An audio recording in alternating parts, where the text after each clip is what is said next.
Salut tout le monde, aujourd'hui on va parler du Kia e-Niro que j'ai derrière moi avec Gary. Salut Gary. Enchanté. On va aujourd'hui présenter la voiture qui appartient à Gary, en tout cas qui appartenait à Gary, parce que vous allez le voir que le e-Niro qu'on va vous présenter est en vente. L'annonce est dans la description si celle-ci est toujours disponible, parce qu'à mon avis il risque de partir assez vite. Du coup, comme je vous avais dit sur ma chaîne, je vais présenter de plus en plus de modèles d'occasion puisque c'est les modèles finalement que les gens peuvent acheter. C'est les modèles qui sont relativement accessibles. Et sur ma chaîne, je teste beaucoup de véhicules haut de gamme, etc. à 50, 60, 70 000 euros. Et finalement, peu de gens achètent ces voitures-là. Donc c'est pour ça que c'est très intéressant de présenter ces modèles. Surtout le e-Niro qui est vraiment incroyable, que j'ai eu pendant quelques jours. Gary me l'a filé justement pour que je le teste. Petite précision avant de commencer cette vidéo. On fait cette vidéo dans un parking. Donc désolé pour tout ce qui est image, son, etc. Puisque dehors il fait un temps absolument dégueulasse. Donc voilà, on a même la porte qui claque. Ça va être horrible.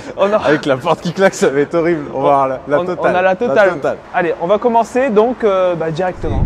Comment ça s'est passé cet essai du e-Niro, dans le sens où la première fois que je t'ai rencontré, Max, en montant à l'arrière du e-Niro, il me dit ah, c'est la première fois que je monte dans un e-Niro. J'ai dit comment ça, Max qui n'a pas essayé de e-Niro. Ouais. J'ai dit c'est intolérable, il faut absolument remédier à ça. Et moi, comme j'ai plus besoin de ce fidèle destrier, je m'en débarrasse. Et je me suis dit pourquoi pas le filer à Max pour qu'il puisse l'essayer. Et puis d'un autre côté, ça pourrait faire un petit peu comme ça se fait en Amérique du Nord, faire une sorte de vidéo de présentation du véhicule à la vente, mise à la vente, etc.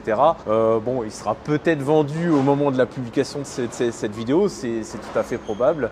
Ouais. Moi, j'ai passé l'annonce hier. Il est à vendre au prix de 28 500 €. Donc, c'est une Kia e-Niro modèle 2020. Première mise en circulation en mars 2021. C'est la version 64 kWh, 455 km WLTP d'origine. Atteignable, j'insiste sur le atteignable. C'est une finition active, donc c'est le deuxième niveau de finition de l'époque, mais qui est déjà très bien équipé. Donc globalement, qu'est-ce qu'on a? On a le radar anti-collision avec le régulateur auto-adaptatif, le maintien ligne, donc assistant de maintien de ligne dans la voie. Tu me disais ça c'est un peu de série, même sur les premiers modèles ou pas? Alors, je pense que c'est de série sur le Active. Faudrait vérifier sur le premier niveau de finition qui est le Motion. J'ai pas l'information là tout de suite. Ce que je sais, c'est que sur le Active, on a le grand écran. Ça, c'est d'office, alors que sur le Motion, c'est un écran un peu plus petit. Et bon, on a les vitres surteintées, on a les barres de toit. Déjà, il a un peu plus de standing que la version entrée de gamme. On peut même tourner autour. Oui, bien sûr. Il y a des jantes alu d'origine. Bon, c'est du 17 pouces. Alors, ce qui est bien, c'est que c'est un véhicule discret. C'est ça, c'est passe-partout. Ils se font dans la masse. Vraiment. C'est sûr que c'est pas tape à l'œil. C'est très discret, surtout ici en couleur blanc. Il est vraiment plutôt sympa. Et puis on reconnaît la version électrique avec les liserés bleus là. Les liserés bleus. Moi j'étais pas fan du tout de ça. Petit détail, celui-ci c'est un phase 2. Hein, parce que les premiers Niro qui sont sortis en 2018 n'avaient pas le même design au niveau des feux à l'arrière. Donc là on a déjà les nouveaux feux sur ce modèle là. Voilà. Après on peut ouvrir le coffre. Bon, il y a ton matos, mais en gros, on a un plancher ici quasiment plat qui facilite l'accès pour les courses, enfin voilà, l'usage quotidien. Alors, ils ont fait le choix de prioriser l'espace aux jambes sur l'espace du coffre. Par contre, on a quand même une astuce. Ça, c'est les connaisseurs qui vont reconnaître. C'est-à-dire qu'on peut enlever tout ce logement ici. Vous voyez, bon.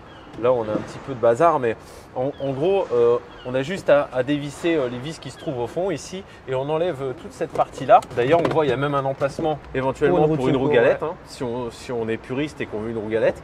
Et vous voyez le saut qu'on gagne si on enlève tout l'habillage plastique, etc. On a juste à mettre une planche de contreplaqué pour renforcer le dessous du coffre. Et là, on va gagner environ 100 litres de chargement. On va checker un petit peu l'intérieur, voir un petit peu même l'arrière. En tout cas, dans ce modèle-là, il est vraiment dans un parfait état. Donc, il n'y a rien à dire. Celui-ci, il n'a jamais été accidenté. Il n'a pas eu de reprise de peinture sur la carrosserie, c'est assez important parce que les gens négligent cet aspect-là. Dans une ancienne annonce d'une voiture, j'avais mis comme quoi que le pare-brise était d'origine et les gens se disent pourquoi il dit pare-brise d'origine? Des fois, quand on change un pare-brise, peu de temps après, on se retrouve avec de la buée à l'intérieur parce qu'il y a des micro-fuites, etc. Et j'avais tendance à mettre ça. Alors, je le mets plus parce que les gens se posent trop de questions, ils disent pourquoi il dit que le pare-brise est d'origine, enfin il y a Il un loup justifie. quoi. Ouais, il y a un loup, il y a quelque chose. Bon. Donc on voit ici l'habitabilité, je sais pas comment ça rend sur la vidéo parce qu'il y a très peu de lumière. Là le siège il est à ma taille, alors je suis pas très grand, je fais 1m73. Hein. Voilà, moi qui ai reculé le siège comme pour moi, je fais 1m80, tu vois, j'ai de la place pour mes genoux quoi. Et moi ce que j'aime bien ici c'est que la partie là elle est vraiment lavable. Moi qui ai un enfant, c'est arrivé à plusieurs reprises avec ses pieds que ça soit très sale.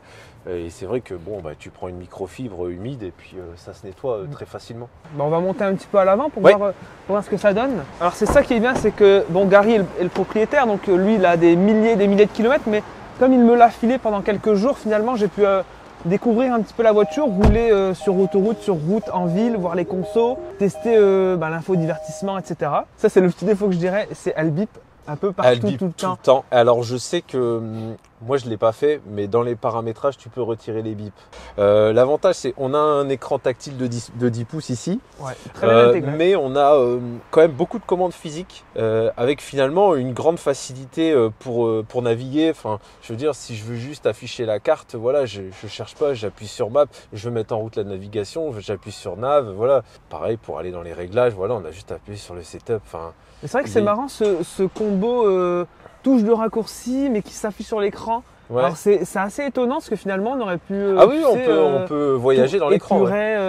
Ça aurait été pas mal. Et puis c'est un peu le défaut aussi que moi je retiendrais, c'est je trouve on a beaucoup de boutons. Et même après quelques jours, tu vois, hier j'écoutais de la musique, j'étais en mode régulateur et tout, et en fait je me suis trompé, je pensais baisser ma vitesse régulateur, finalement j'ai changé de musique.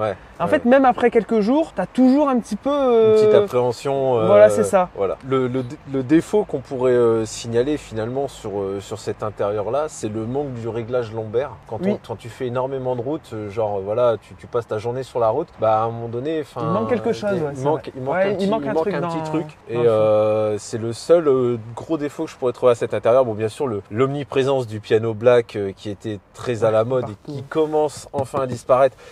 Ça se raye très facilement. Là, on le voit pas sur la vidéo, mais il y a des micro rayures. Ouais, c'est sûr. Mais tu savais quoi, la micro rayures avec une baguette, quoi. Madame, elle avait une baguette sur elle et puis ça a fait des micro rayures. Donc c'est vrai que ça, il faut en prendre soin. Après, on peut se la jouer un peu POA en disant qu'est-ce que je préfère en fait dans cet intérieur-là. Et moi, c'est les 3 barres de LED. Oui.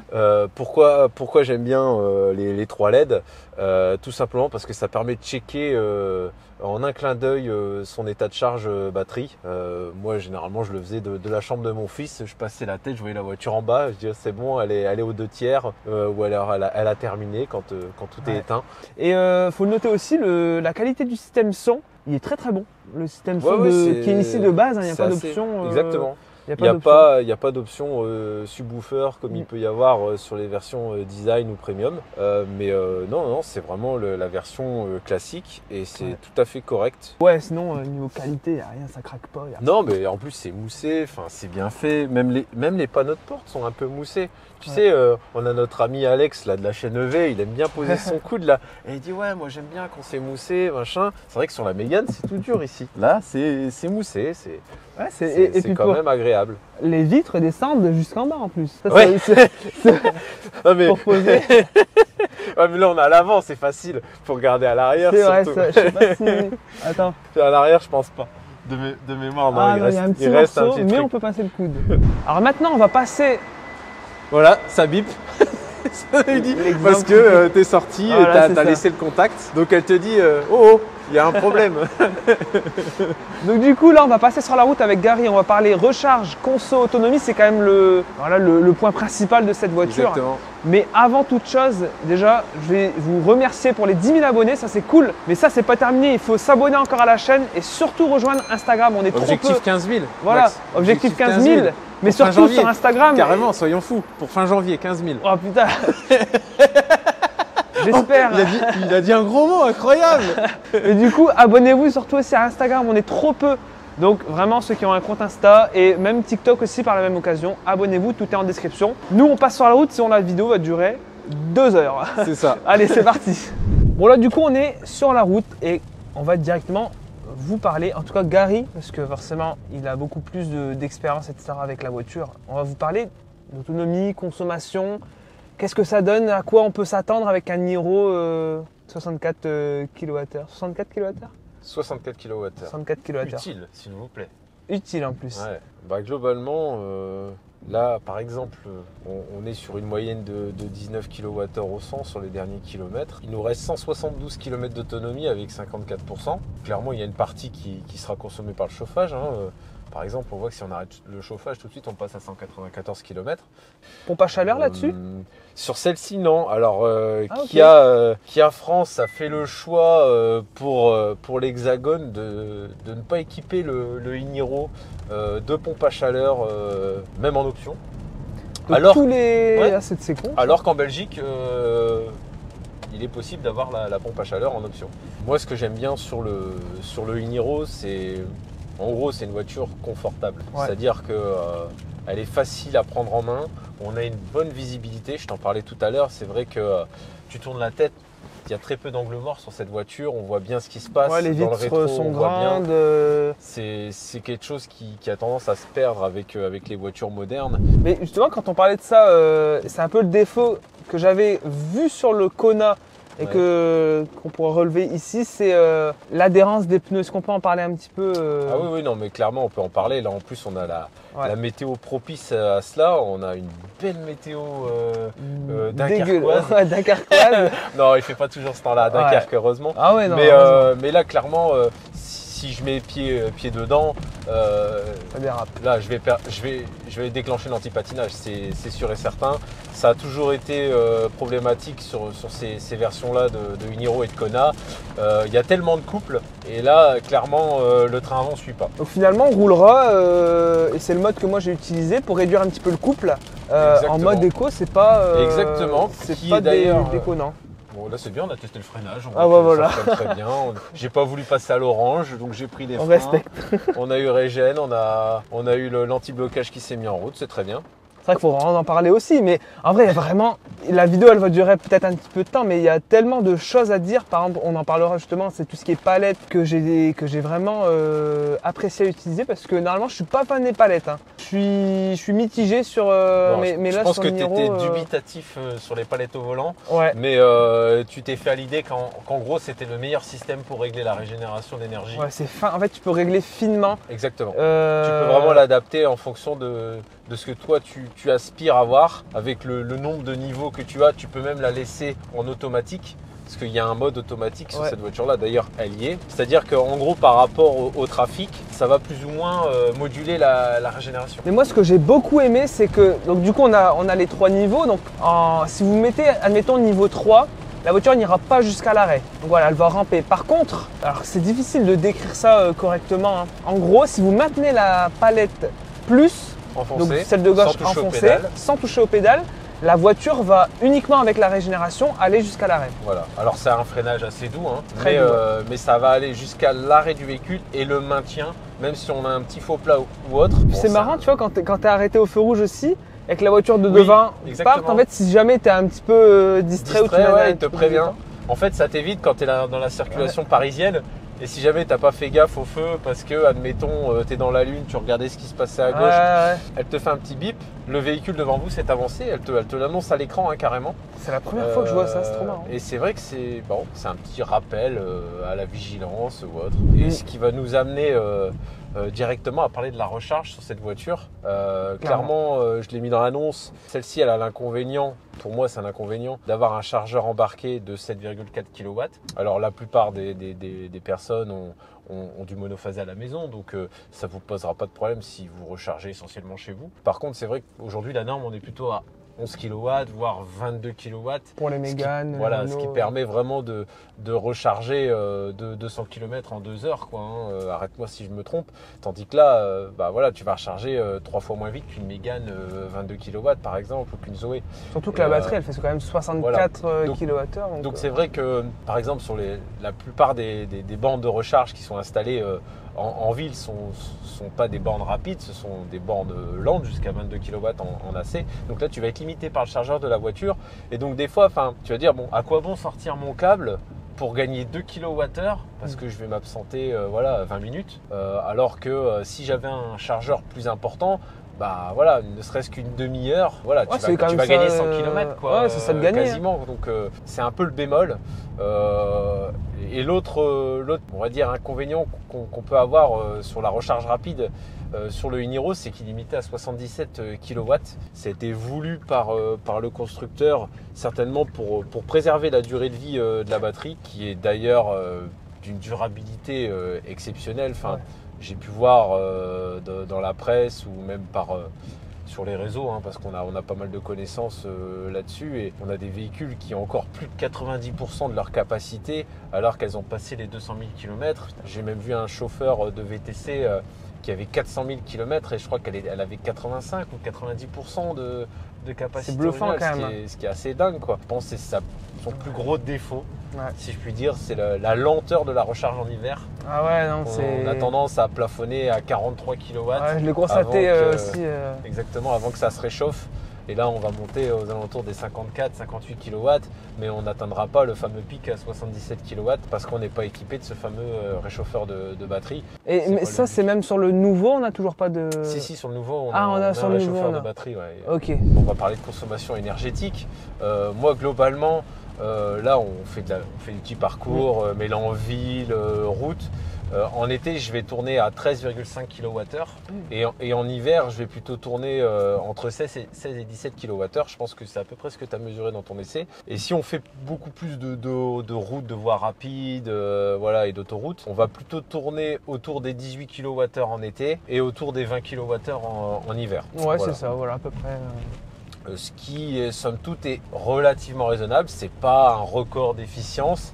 Hein, ça reste un véhicule à vocation, on va dire, familiale. C'est un petit SUV, ouais, c'est ça. On n'a pas une aérodynamique hyper travaillée qui permettrait vraiment d'avoir des consommations très basses. Mais on voit quand même qu'ils ont travaillé quand même sur la gestion de l'énergie, la gestion des flux pour faire en sorte d'économiser quand même de l'énergie sur ce véhicule-là. Parlons un petit peu de tarifs. Je sais pas si on n'a pas vraiment parlé en détail. C'est quoi la cote à peu près voilà, pour un modèle équivalent? Alors, ouais. On peut aussi parler, il y a eu un modèle, on en parlait tout à l'heure, avec une petite batterie, une plus petite batterie. On en trouve quelques-uns quand même. Il y a aussi le Kona qui est le modèle équivalent, hein. C'est le même. Donc on peut en parler rapidement de la cote. Qu'est-ce que ça donne à ce niveau-là? On peut en trouver à combien? Avant de dire voilà combien on va les trouver, ça va dépendre essentiellement comme d'habitude du kilométrage, voilà, du millésime, etc. Cette voiture-là, prix catalogue en 2021, elle était à 43 000 €. La version active, c'était 43 000 €. Aujourd'hui, ces véhicules-là, ils ont une bonne image, donc ils ont une bonne cote. C'est-à-dire que même si c'est assez récent, parce que le Iniro, il est sorti fin 2018, début 2019, de mémoire. Certains me reprendront dans les commentaires, il n'y a pas de mal. Mais en gros, les premières versions de 2019, qui étaient en deux versions de batterie, c'est-à-dire 39 kWh ou 64 kWh, ouais. Celle-ci, en occasion, vous la trouverez autour des 25 000 €. Peut-être même un peu moins pour les premiers modèles. Pareil pour le Kona, j'ai regardé un petit peu. Voilà, donc l'autonomie, c'est en gros, en été, vous ferez au mieux 300 km et en hiver, vous allez tourner autour des 200, 250 km, pas plus, quoi. Après, si on veut le niveau 64, le niveau au-dessus, 64 kWh de batterie, là, grosso modo, pour ce véhicule-là, on est un peu en dessous des 30 000 € parce que c'est une version active. Par contre, vous verrez que si vous regardez les versions haut de gamme premium, on est encore légèrement au-dessus des 30 000 €, 31, 32 000 €. Moi, j'ai fait le choix de le mettre à 28 500 €. Pourquoi? Déjà, d'une part, je veux le vendre assez rapidement. Voilà, parce que j'en ai plus besoin, je viens de recevoir ma voiture de fonction, etc. Je ne peux pas me permettre de la vendre au prix d'un concessionnaire qui va certainement vous la vendre 30 000 €. Moi, voilà, je l'ai proposé à 28 500 € et j'ai regardé par rapport au millésime et par rapport au kilométrage. C'est la moins chère du bon coin. On a globalement fait le tour de tout ce qu'on avait à dire sur le Niro. On a été, j'espère, le plus complet possible. Mais alors, est-ce que ça sera mon premier véhicule électrique? Je ne sais pas. Alors, ça risque d'être un petit peu cher, mais donc voilà. En tout cas, il est dans le top 5, top 3 même, de mes véhicules prétendants. Voilà pour ma première voiture électrique. Bah, merci Gary en tout cas. Merci de m'avoir filé la voiture pendant quelques jours. Merci. Abonnez-vous à cette chaîne. N'oubliez pas les réseaux sociaux en bas. Objectif 15 000 abonnés. Hein. Objectif 15 000 abonnés. Et bah, à la prochaine. Salut. Salut.